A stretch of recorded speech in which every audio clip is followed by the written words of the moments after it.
ನಮಸ್ಕಾರ ವೀಕ್ಷಕರೇ. ಭಾರತದ ರಾಜಕೀಯ ಚದುರಂಗದಾಟದಲ್ಲಿ ಪ್ರತಿ ನಡೆಗೂ ಒಂದು ಅರ್ಥವಿರುತ್ತದೆ. ಇಂದು ನಾವು ಚರ್ಚೆ ಮಾಡ ಹೊರಟಿರುವುದು ಕೇವಲ ಒಂದು ರಾಜ್ಯದ ರಾಜಕಾರಣದ ಬಗ್ಗೆಯಲ್ಲ, ಬದಲಿಗೆ ಇಡೀ ದೇಶದ ರಾಜಕೀಯ ದಿಕ್ಕನ್ನು ಬದಲಿಸಬಲ್ಲ ದಕ್ಷಿಣದ ದ್ವಾರ ಕರ್ನಾಟಕದ ಬಗ್ಗೆ. ಪ್ರಧಾನಿ ನರೇಂದ್ರ ಮೋದಿ ಅವರ ಕಾಂಗ್ರೆಸ್ ಮುಕ್ತ ಭಾರತ ಎಂಬ ಘೋಷಣೆ ಇಂದು ನಿನ್ನೆಯದಲ್ಲ. ಆದರೆ ಈ ಘೋಷಣೆ ಸಾಕಾರಗೊಳ್ಳುವ ಹಾದಿಯಲ್ಲಿ ಬಿಜೆಪಿ ಎದುರಿಸುತ್ತಿರುವ ಸವಾಲುಗಳೇನು? ಇಂದು ಇಡೀ ದೇಶದಲ್ಲಿ ಕಾಂಗ್ರೆಸ್ ಆಡಳಿತ ಇರುವುದು ಕೇವಲ 4 ರಾಜ್ಯಗಳಲ್ಲಿ ಮಾತ್ರ: ಹಿಮಾಚಲ, ತೆಲಂಗಾಣ, ಕೇರಳ ಮತ್ತು ನಮ್ಮ ಕರ್ನಾಟಕದಲ್ಲಿ. ಉತ್ತರ ಭಾರತದಲ್ಲಿ ಬಹುಪಾಲು ಕೇಸರಿಮಯವಾಗಿದ್ದರೂ ದಕ್ಷಿಣದ ಈ ರಾಜ್ಯಗಳು ಬಿಜೆಪಿಗೆ ಒಂದು ರೀತಿಯಲ್ಲಿ ಅಜೇಯ ಕೋಟೆಗಳಂತೆ ಕಾಣುತ್ತಿವೆ.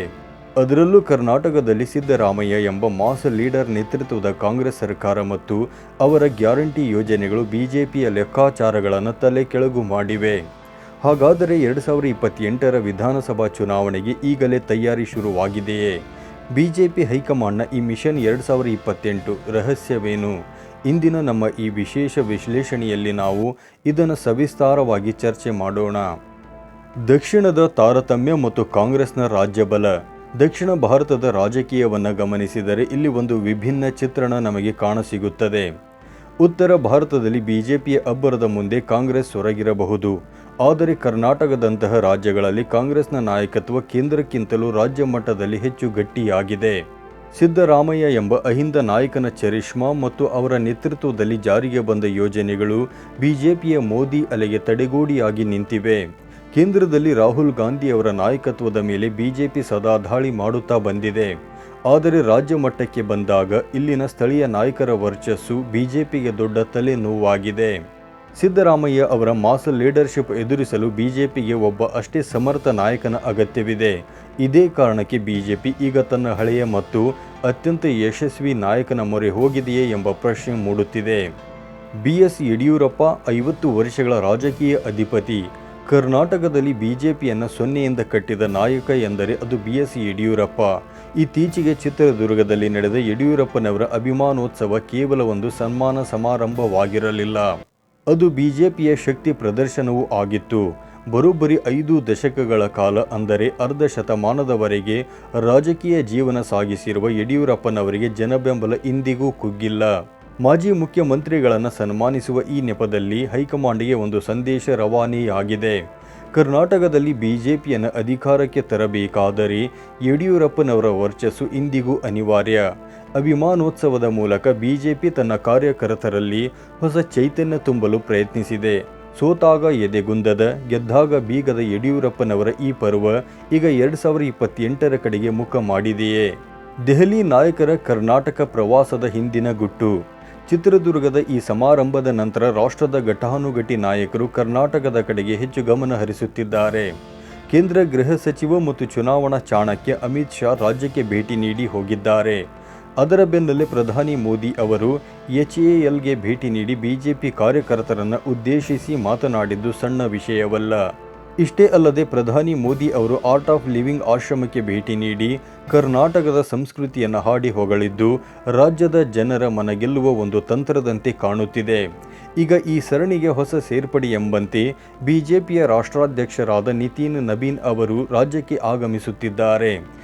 ಇನ್ನೂ 2 ವರ್ಷಗಳ ಕಾಲಾವಕಾಶ ಇರುವಾಗಲೇ ಈ ಮಟ್ಟದ ಚಟುವಟಿಕೆಗಳು ನಡೆಯುತ್ತಿವೆ ಎಂದರೆ ಬಿಜೆಪಿ ಕರ್ನಾಟಕವನ್ನು ಈ ಬಾರಿ ಎಷ್ಟು ಗಂಭೀರವಾಗಿ ಪರಿಗಣಿಸಿದೆ ಎಂಬುದನ್ನು ನಾವು ಅರ್ಥ ಮಾಡಿಕೊಳ್ಳಬಹುದು. ಬಿಜೆಪಿಯ ಆಂತರಿಕ ಕದನ ಮತ್ತು ನಾಯಕತ್ವದ ಗೊಂದಲ. ಹೊರಗಿನಿಂದ ಬಿಜೆಪಿ ಗಟ್ಟಿಯಾಗಿ ಕಂಡರೂ ಪಕ್ಷದ ಒಳಗಿನ ಒಳಜಗಳಗಳು ಜಗಜ್ಜಾಹೀರಾಗಿವೆ. BY ವಿಜೇಂದ್ರ ಅವರನ್ನು ರಾಜ್ಯಾಧ್ಯಕ್ಷರನ್ನಾಗಿ ಮಾಡಿದ ಮೇಲೆ ಪಕ್ಷದಲ್ಲಿ ಎಲ್ಲವೂ ಸರಿ ಇಲ್ಲ ಎಂಬುದು ಸ್ಪಷ್ಟವಾಗಿದೆ. ಹಿರಿಯ ನಾಯಕ R ಅಶೋಕ್ ಒಂದು ಕಡೆಯಾದರೆ ವಿಜೇಂದ್ರ ಅವರು ಮತ್ತೊಂದು ಕಡೆ. ಇಬ್ಬರ ನಡುವೆ ಸಮನ್ವಯದ ಕೊರತೆ ಇರುವುದು ಪಕ್ಷದ ಸಂಘಟನೆಗೆ ಹಿನ್ನಡೆಯಾಗಿ ಪರಿಣಮಿಸಿದೆ. ಬಿಜೆಪಿ ಒಳಗಿರುವ ಈ ಗೊಂದಲಗಳನ್ನು ಸರಿಪಡಿಸುವುದು ನಿತಿನ್ ನಬೀನ್ ಅವರ ಮುಂದಿನ ಅತಿದೊಡ್ಡ ಸವಾಲು.